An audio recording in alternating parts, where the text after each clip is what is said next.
No relation, I'm sure. And the star of the film, and Joan Chen, the wonderful Joan Chen, who's also the star of the film.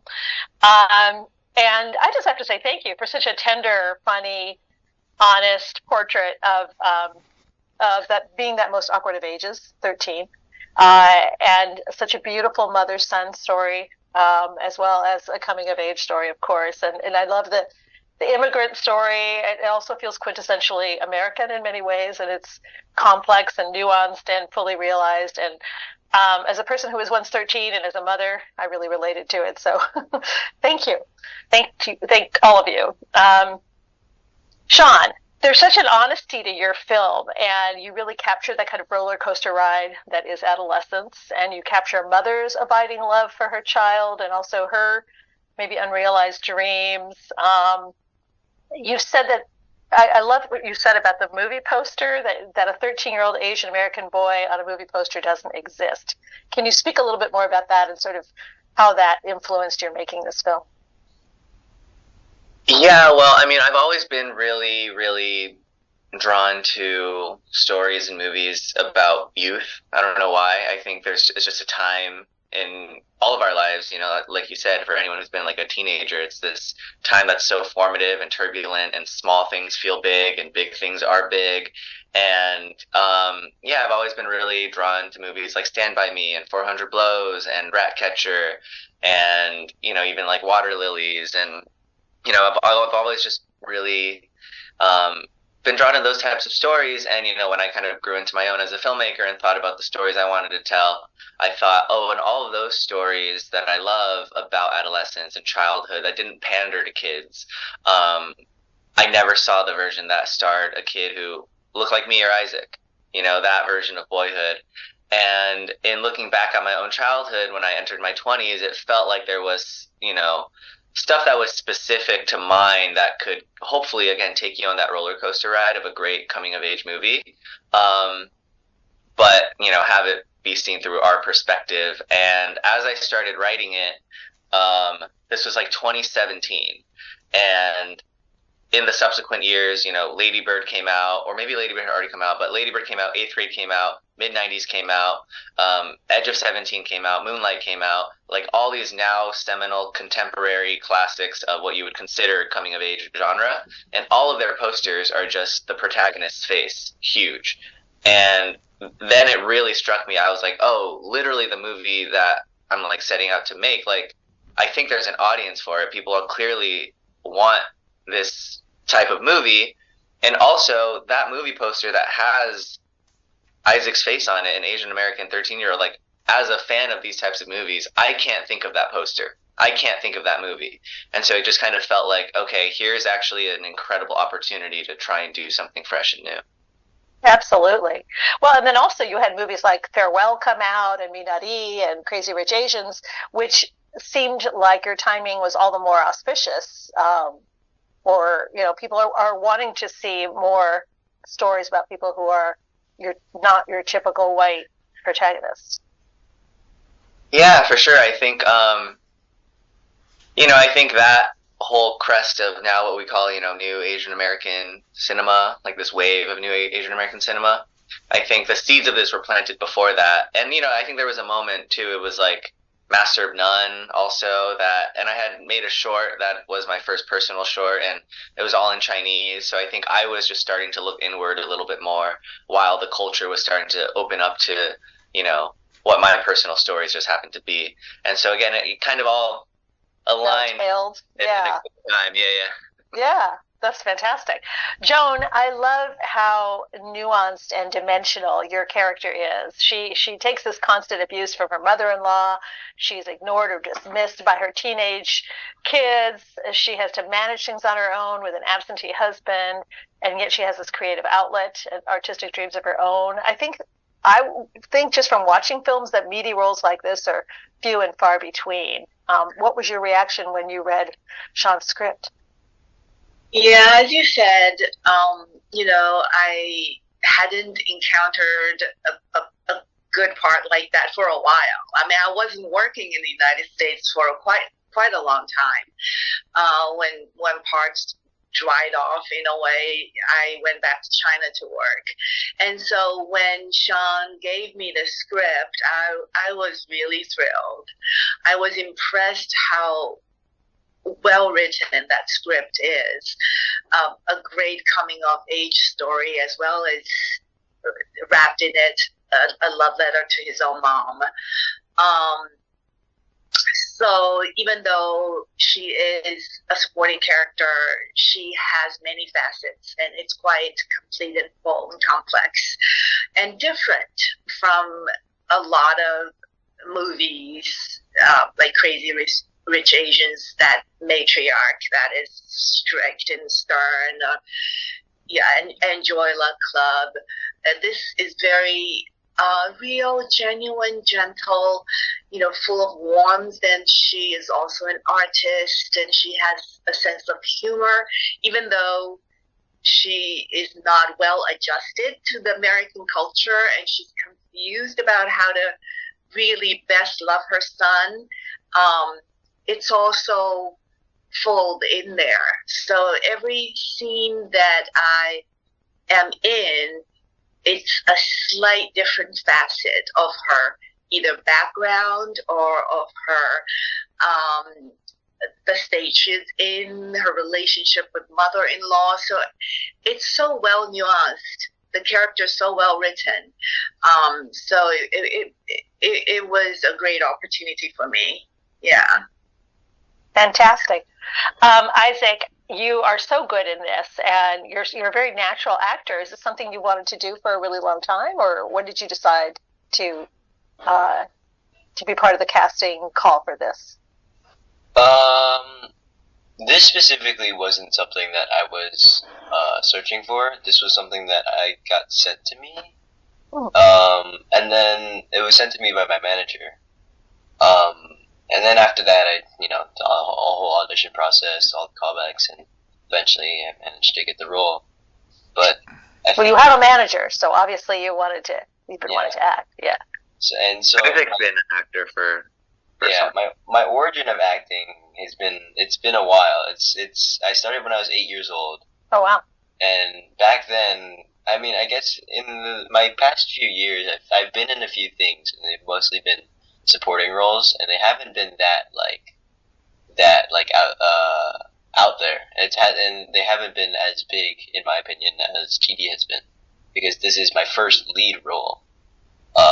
And so actually first lead role in a feature film. So yeah, it's pretty cool. Congratulations, very cool. I have to ask you, did making this film kind of give you a different look at your relationship with your own mom? Oh yeah, for sure. This film changed a lot between me and my own mother's relationship. Whereas before we would always be like butting heads a lot and like basically just being super stubborn towards each other, and we weren't really getting along at the time. But now, after this movie, and after basically like bonding for a month because we were both living in Fremont, just like us two, it was like we had this kind of like connection throughout the movie that the movie helped with. Like that filming the movie helped with. Well, that's great. We're a lot more chill with each other. I love that. Yeah, always. You take nothing else away from this. Sean, so has your mom, I take it your mom has seen it, you had a premiere last night. What's her reaction been? It's been lovely across the board. I think my mom has been pretty involved. What's up, cat? Isaac's cat just entered the frame. Oh, yeah. Cats are welcome. I think part of the writing process was allowing my mom to give notes, give suggestions, and give thoughts on the character and the script. And so she, she's a painter and she's an artist. That part of the script is pretty true. And she made the character much more rich because I could do the empathy exercise of putting myself in someone like her's shoes. But when she read the script, she was like, well, this is some things that I think would make the character much more alive and electric. And,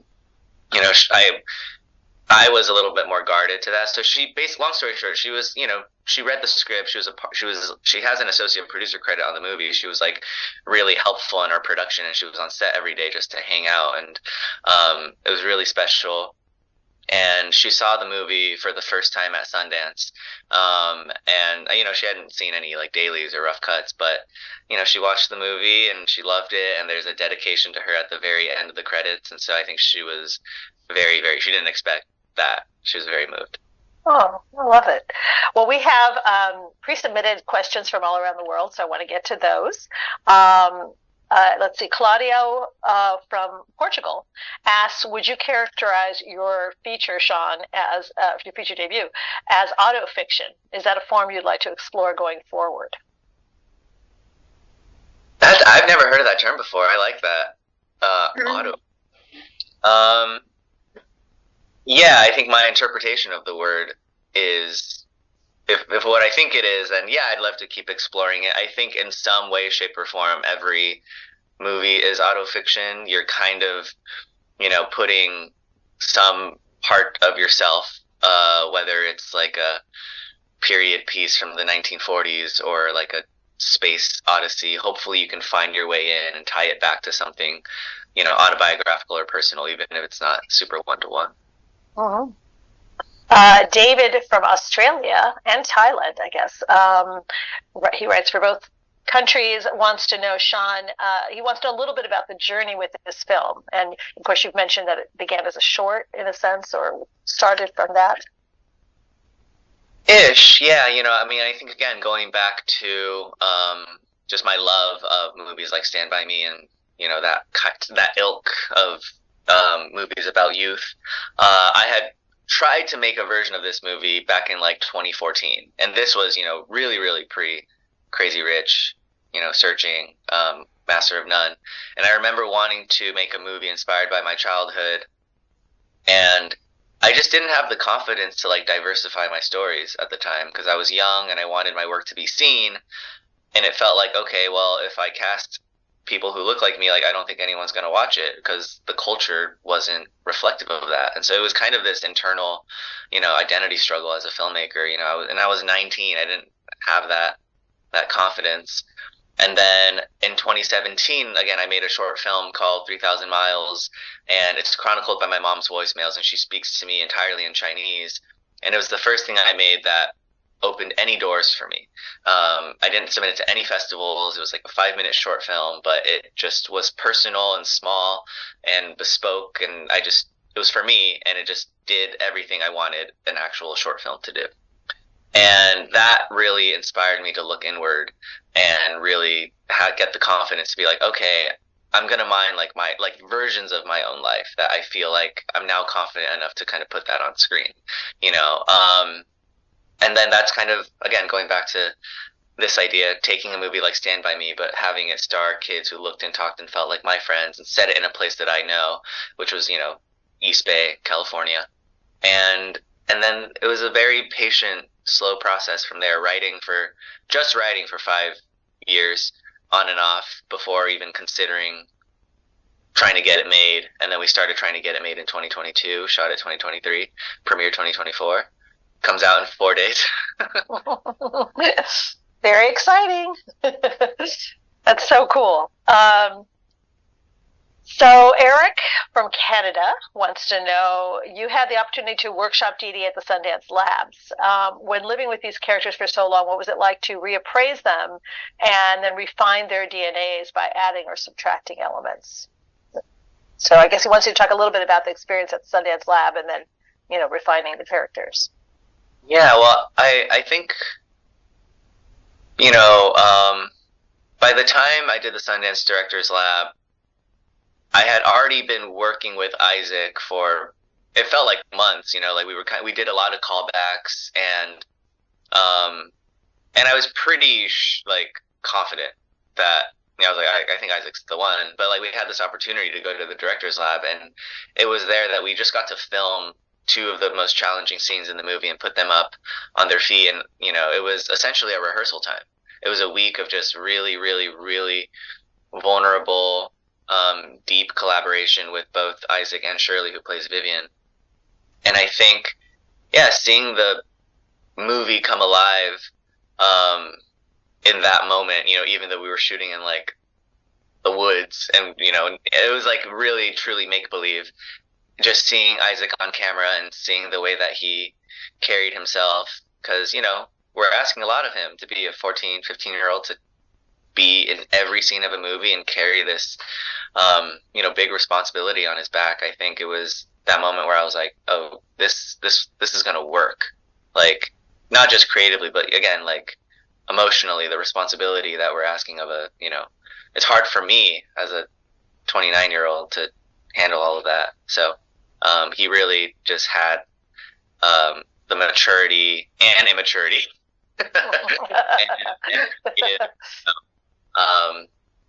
I guess prowess, I don't know if that's the right word, but it was just kind of, okay, this is magic and it's going to work. Well, and you alluded to two of the most challenging scenes of the movie, so now I have to ask you, what were those scenes? You want to talk about it, Izaac? Sure. I mean, they were pretty challenging. It was the original first dinner scene, as well as the fart scene in the car with me and Joan. Both of those are pretty challenging. Those are great scenes. Why is the fart scene so challenging for you? I don't know. We actually learned a lot, especially with that scene specifically, because I think for the family dinner scene in the opening, I always knew that scene, it needed to be the scene that established every family dynamic, the relationship between mom and daughter and son and grandmother, and I wanted it to be this scene that starts from this very domestic, quotidian family dinner that just escalates into complete chaos and cacophony and everyone talking above and over and past one another. And it has to, again, set up every family relationship without feeling expositional. And so that was always a calibration. I think family dinners, I had never shot a family dinner scene before, and they're just complicated. There's so many eye lines and angles, and it's just like deceptively complicated. And so that one just gave me a lot of nerves, because I'm like, okay, this is the opening scene of the movie, the real, the first real scene. It needs to work. So that one was just scary for me. I was like, I need to make sure we can figure this out. And we learned a lot in that scene. A lot of the lines that ended up in the movie were lines that Izaac and Shirley improv'd at the director's lab. I remember Izaac was like, oh, I got a good line. I was like, oh, what is it? He's like, don't worry. Roll the next take. I got you. What was the line, Izaac? Do you remember? It's the one that's currently in the movie right now. Yeah, he says, broken condom line. Well, you were only born because of a broken condom. that was such a classic. Although the back and forth between them, I think we all recognize that. Anybody who's either been a sibling or been the parent of siblings, that back and forth, you can't control. It just takes on a life of its own.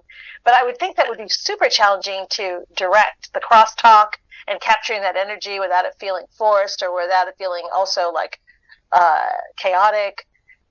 Or capturing the chaos, but not making it, be like understandable, non-understandable. Yeah, that had to be super challenging. Yeah, but it was, again, it was like, it was maybe a fake fear, because we started filming and it just kind of felt alive, seeing them kind of take it. And, you learn certain things about certain actors, and I think with both, Izaac and Shirley, that carried over into the movie. I was like, oh, they have, like, they both do, like, little glances, right? Like, tiny little glances say a lot in that scene, It was almost like the things they do between all the dialogue that kind of made that scene shine. And then the farting scene, I remember, it's kind of, again, deceptively simple, but I was like, this scene tonally, it needs to always have an undercurrent of sadness. Like, it gets really, like, the slapstick of the fart can never outshine, like, the sort of undercurrent of sadness that needs to be throughout because it's like the scene where Chris's character is like, well, there's nothing more uncool than needing your mom. And he calls his mom to come pick him up. And then it's like, he's kind of in his angst, and he's just like, stop, I don't need you, like, let me be sad. And then she farts, and he's like trying not to make it be funny, but it is funny. And so that was kind of a calibration. And what we learned at the lab was playing it like the most subtle version of the scene actually was the most funny, because there were versions of it where Izaac was like, "Let me out of the car!" and it was just like, okay, it's actually really funny, because this is like a tangent, but we were rehearsing the scene, and he goes, "Oh, it smells so bad. Oh, it smells so bad. Let me out of the car. It smells so bad. Oh, shit, my nose is bleeding. My nose is bleeding." I was like, "Damn, this is like really good improv." I was sitting in the back, and he turns around, and there's blood all over his face. He's like, "No, his nose was bleeding. Oh my god." The altitude was like getting. And I was like, "Oh my god, I wish we were rolling cameras now." Just rehearsal too. It's so funny. That's crazy. Oh my gosh. Well, Joan, I have to ask you. Oh, but you're stepping away, so I'll wait till you get back. Yeah, no, I'm back. There you are. Okay. In both those scenes, you're talking about the dinner scene. I remember really feeling for you. Maybe that's because I related to the mother aspect. But here you have this mother-in-law who's saying, "Can't you control your kids?" And it's bad enough that all this is happening. You're also feeling sad about the fact that they're fighting, and then you have somebody like on your back telling you, "Why can't you control them?" And you're sort of you're caught between a rock and a hard place. What was that scene like for you?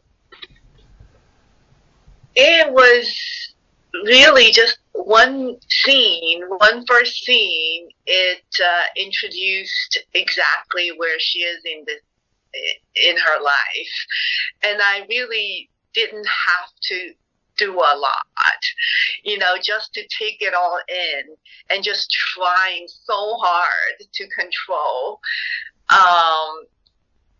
And also you've spent, a couple hours making a good dinner and no one was eating. I love that scene. I mean, just the one scene, it introduced the entire family. And I've had times like this. I raised two daughters who also would fight at the table, feel so underappreciated sometimes because, children take it for granted. When you're taking care of them, it is what you should be doing anyway. And if you make any mistakes, then they remember the mistakes. And so for me, that chaos, that confusion is something I'm familiar with. Mm-hmm. And also I am an immigrant mother. I raised two American children, and exactly like what's in the script, though our professions are different or personalities are different, but the emotional truth, the core of the emotional truth is something that resonates with me very much. And so it just felt really natural. Yeah.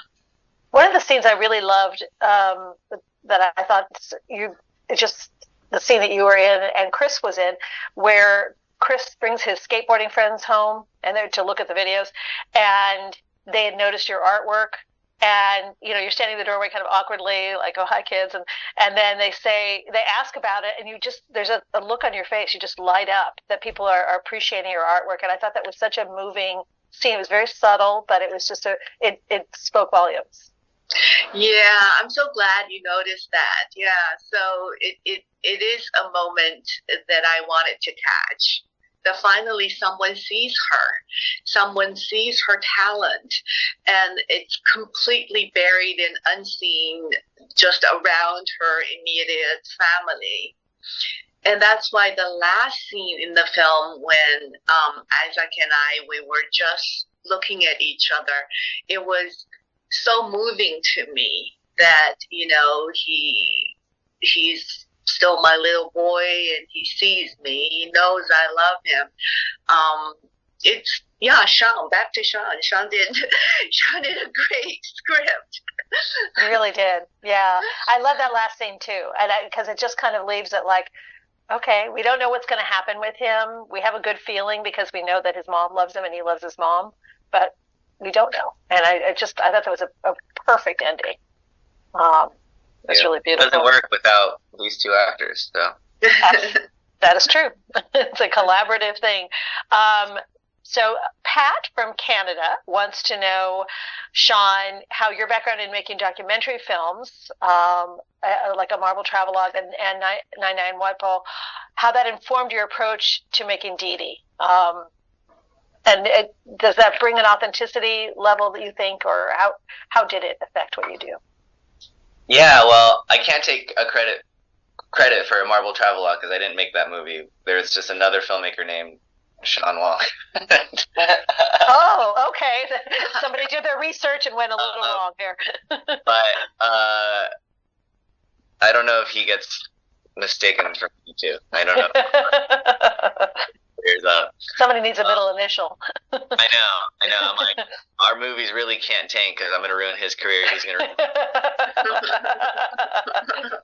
But I think, in terms of 99 White Pool and even Hags, which was another documentary short that was much more related to this movie, I think, both documentaries and skate videos and all this stuff that's not scripted narrative, really informs the narrative stuff. I think Sam Davis and I, who I make a lot of, I've made a lot of my shorts with, who shot this movie, I think we kind of take elements of both worlds and bring it to the other. So with our documentaries, I think we try to bring in a very narrative rigor and kind of like cinematic language and not try to just make it like handheld, fly on the wall. And then with this movie specifically, I think we really tried to bring in a documentary spontaneity, and I think we talked a lot about it in relation to 99 and White Pool too. There is this sort of, especially with our movie, there's a mixed media, a lot of different camera formats, and so we were like the cutting of it all and all of it should feel like elegantly hodgepodge too. Like this is a movie that can go from a very cinematic live action, beautiful filmic shot to a handheld lo-fi DV shot of Isaac's eyeball on a fish. Like that is the same language, and I think it comes from, again, documentaries and and skate videos, and just knowing that these things can all live together if it feels grounded and real. Oh. So this is a dual question for both Izaac and Sean. From Nina from the United Kingdom. She's saying, what was, we'll start with you, Izaac. What did you love about working with Sean? Man, there's a lot. There's a lot, really. I think one of the most fun things about working with Sean was there's just so much. There's so much. Like overall, like working with Sean really felt like I was just like making a movie with one of my friends, And I think that's kind of what was most important with working with Sean, is it just felt like we were just two friends with a bunch of other friends making a big old movie, And I think that's kind of what landed home for me. It's like I've never really had a director like that I was that close with. And maybe it's because I haven't been a lead before, but it really felt like Sean tried to get close with everyone on the set. And by showing that he was immature to everyone, and I mean, I'm not saying immature in a bad way. I'm just saying to show that he wasn't being all hard-boiled director the whole time, and he was actually messing around with and stuff. I think that actually improved his relationship with the entire crew and cast a lot, which was really helpful because it made it feel like you were not working, but actually just having fun. And I think that's the most important thing about acting, is it's less about I'd say, it's good to keep in mind that you're still working, but having fun is also really important. Well, if you can have fun while you're working, that's amazing. Exactly. Yeah. So, Sean, what was the best part of working with Izaac? I mean, this is a cop-out answer, but I think the same thing. I think that was the hope for this movie in designing it too. Was, I think, one thing I really learned at the director's lab with Izaac and just that experience was sometimes I can really get in my own head as a director. You know, I'm like, oh, I need to be a director, and I need to be proper, and I need to make sure I'm being a leader, and da da da da. And you know, I'm obsessed with watching behind the scenes of other directors direct, and they're so, you know, like, and your process is your process. And one of the creative advisors at the director's lab said to me, you know, he was just watching me direct, and he was like, kind of mischievous. And I was like, yeah. He was like, no, you are. Like, there's this playful mischievousness to you. And he's like, I think that's your style. Like, you should lean into that. And I think that was kind of what I took away from the director's lab was, you know, I think if I'm not having fun directing on this movie, I think the movie is cooked. Like, it's not going to be good. And I think one thing that was really, really, really important to me and my producers, and, you know, that carried over to our cast and crew was, it was just really important to me that all the kids, Izaac, Shirley, you know, everyone, had a good time on this movie. You know, that they had fun, because ultimately we're asking these kids to spend like a month of one of the most formative summers of their life. You know, those summers in high school and before college are truly like the most defining summers of your childhood, and we're really kind of bringing them into this circus. And so I was like, look, whether our movie is good or bad, like, these kids need to just have a good time and walk away having had a positive experience. Like, I think it would have been really shitty of us to kind of be like, okay, like, come act on this movie, and then have them be like, movies are weird, I don't like that. Like, that was a weird process. But yeah, so it was kind of like, in a way, selfishly designed for everybody to just have the most fun as possible throughout the chaos of production. And I think, again, selfishly, I think it just was like, if they're having fun, it's going to make their performances better too, but it's also going to make my experience working on the movie better. And it was just kind of a win-win for everybody. Fantastic. Let's see. I have a question here for Izaac. Actually, I'm going to start with Joan here from Janet from the Philippines. She says she loves your Zen-like approach to your character, responding to the aggressiveness of your son. And was this acting direction coming from you, or did it come from Sean? Or were you sort of spontaneously reacting to the scene that you were in? Very good question. There is a siren going on. So after I received the script and read the script, and now we know we're going to work together, actually the first thing I did was that I was very curious about Sean's own mom. She's, the relationship is based on Sean and Sean's mom. And so I asked Sean if his mother could record the lines for me entirely. So I want to have this exercise to see if I could incorporate another personality, another approach to this character. And after I heard, obviously, it wouldn't have been the way I instinctively said those lines. And so some of the things gave me a sense of her calmness and of her forbearance and patience, and that was something that informed me to play a character that's probably slightly a little bit from me being a mother to my children. And then after we started shooting, Sean's mom was every day on the set. So we talked a great deal.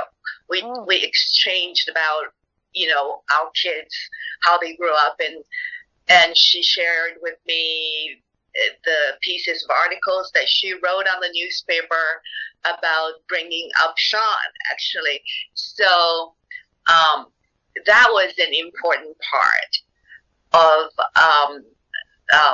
what this person now sees on the screen. And it was an interesting, fun exercise to try to channel her spirit and her mannerism into the part. Oh, that's so nice to have that as an extra resource too. That's amazing. Well, and aside from being a mother, obviously that's the key role here as the mother-son bond, but you're also a daughter-in-law. And so how did that, how did you relate to that? You obviously are also a mother, so that's easier, but was there anything you turned to for your relationship with your mother-in-law?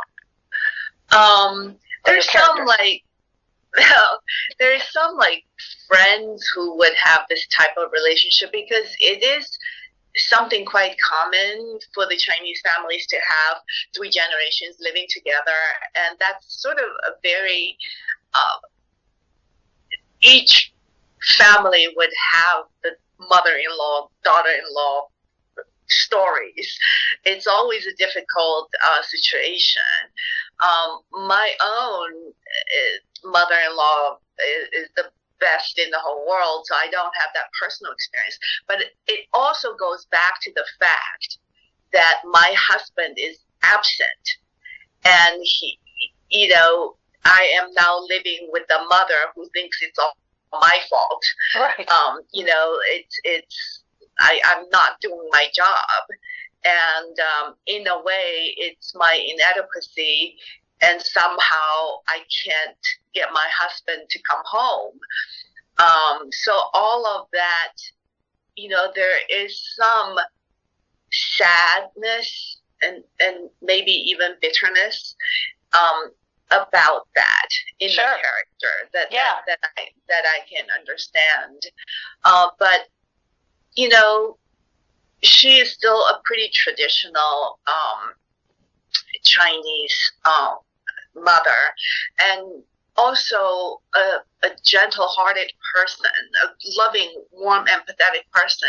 And so I really appreciated the fact that after being scolded all the time, when something happened to Grandma, she was truly concerned and worried, and she was gentle toward the grandmother. It's one family, and so all these very sensitive, nuanced, gentle touch, they were in the script, and that's part of the reason I love the character.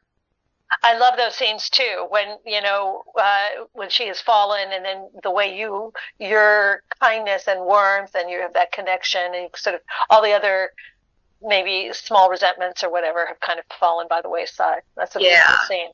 Yeah. And Sean, I want to ask you about that too, because obviously your grandma in real life, Chang Li Hua, plays Chris's grandmother.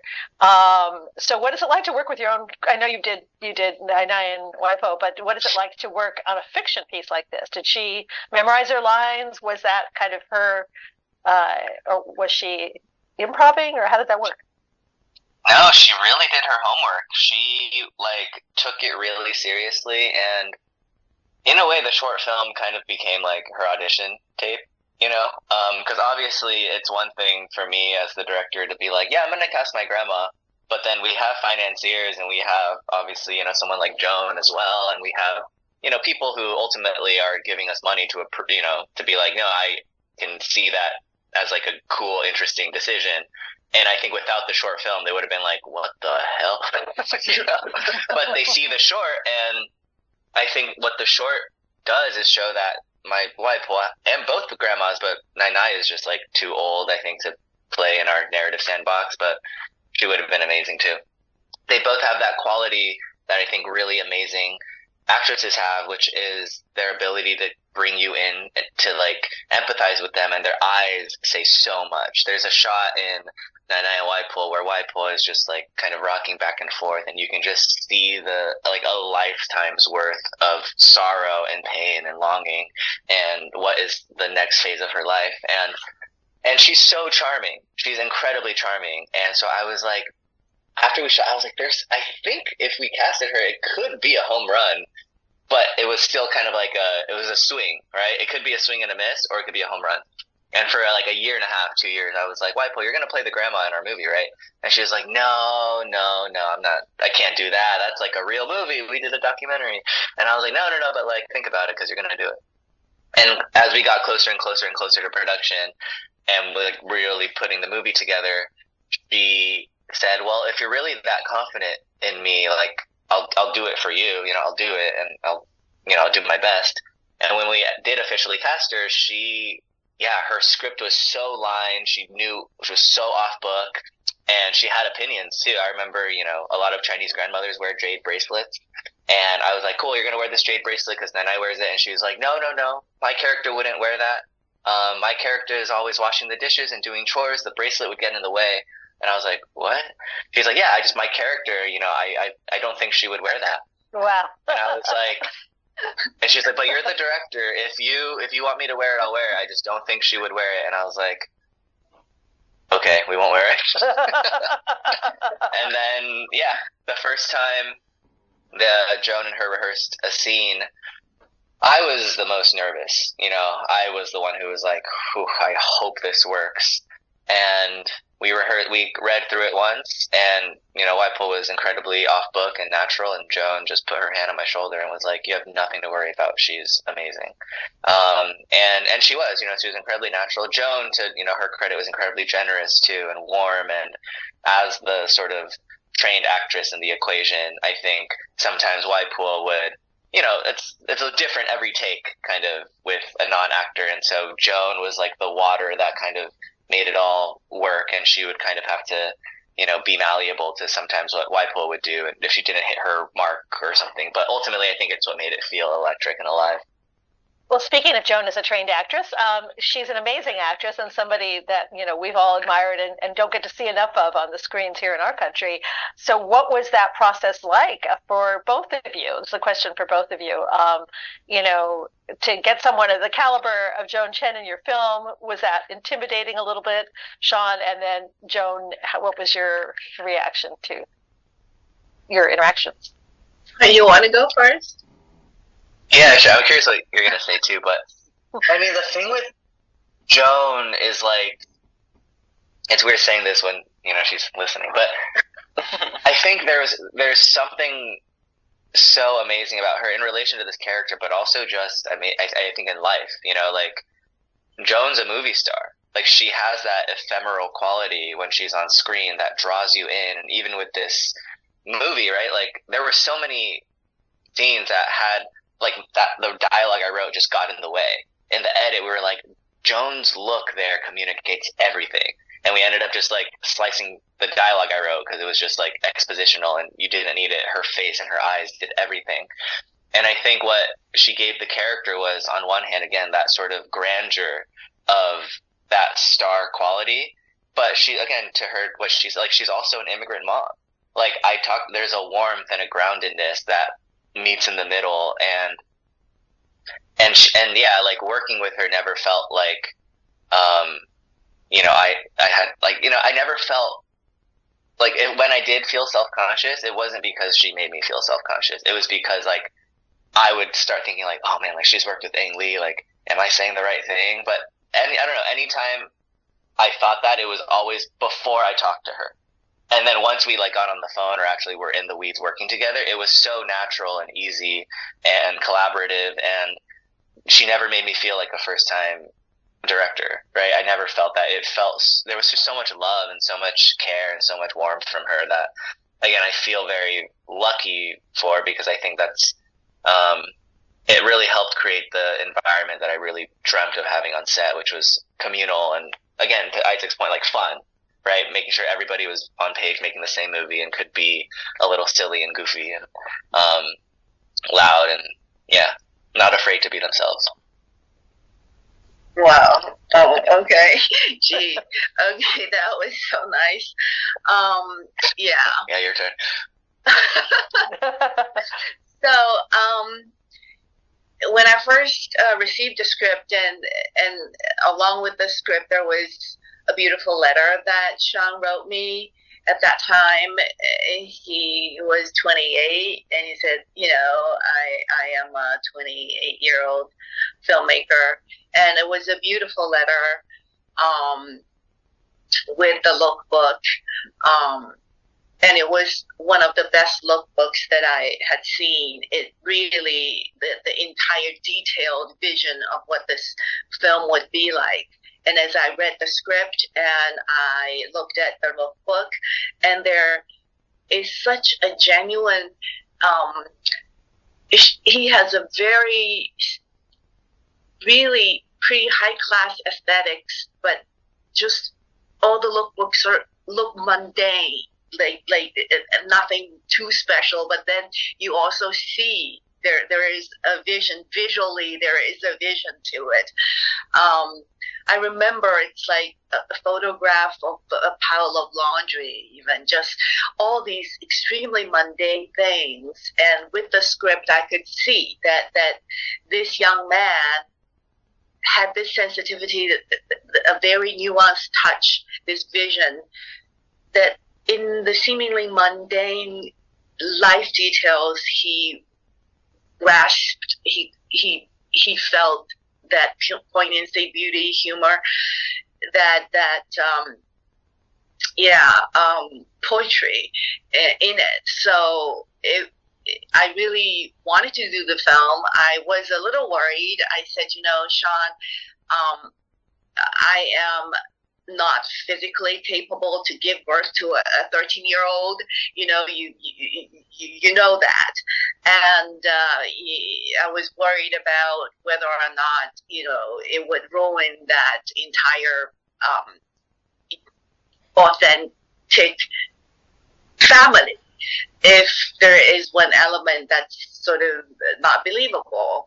And he convinced me. At the same time, he told me that he is going to cast his own grandmother. I then saw Nine Nine and White Boy, and I understood right away why, but I was still concerned. A 86-year-old who's never performed before, and it is a very important character. But after our first rehearsal, I felt, this is definitely going to work. And it's such sort of a touch of genius because there is no other actress that we could think of who could do and look like that. And so it becomes something more unique. And I loved the family that we put together, all four of us. And it just felt like such a lived-in, homegrown, authentic family that really helped film. And also Sean is not so forceful, or at least to me, or in any way unsure or insecure on the set directing the actors. It was one of the it is one of the most fun set, and also there was such a young energy, like everybody is for it, in it together. And I saw the kids were Sean's mom, Sean's grandmother, and all the kids in the backyard, and such a great atmosphere on the set. And then working with Sean's grandmother,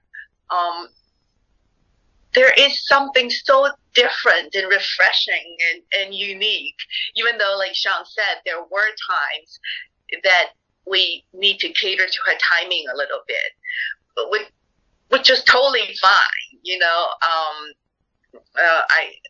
We could do that. So in the end, I think it was a genius touch to have casted Grandma. Yeah. Yeah, I think the genius touch was casting all of you. You really did feel like a family. Absolutely. Yeah. I have one last question because I think we're getting close to wrapping up here, and it's from Nadine from Australia. And Sean, I'm going to just read this directly. She says, it's rare for a director to admit they might have been a bit of a shit kid. Then she said, we're all shit kids. I hope that word is going to be okay. It's the word. Not only once, but twice. How close are we getting to the real Sean Wang? I mean, Chris is like a more angsty, more self-conscious, more self-destructive version of me. I certainly see myself in the character, but by the time we shot the movie, I really approached it like a character. And I think there was, you know, maybe in the writing, I was like, oh, people are going to think this is me. But by the time we shot, I like kind of forgot that people would even associate like the character with me. Because I think I just had to compartmentalize those parts of my brain. And even when Izaac and I were talking about it, it was never, I think, we talked a lot about like, this emotion or something. Like I always had something personal to draw from to try to relate an experience back to the character. But I don't think it was ever prescriptive, like, oh, Izaac, you have to do this because I did this. It wasn't about playing a version of me. It was just about playing what was right for Chris, and finding the specifics of Chris through Izaac. I wasn't interested in, it was more like, when I think of it in the lens of personal storytelling, it's much more Beginners or Lady Bird than Fabelmans. I was going to say, not Fabelmans, yeah, right, okay. Yeah. Got it. Those are two great movies, and your film is right up there with Beginners and Lady Bird. Wow. So, well, congratulations, all of you, and thank you so much for taking the time to speak with all of us. Izaac, Sean, Joan, it's just wonderful to get to speak with you, and thank you for this beautiful film. Funny, beautiful, smart, wonderful film.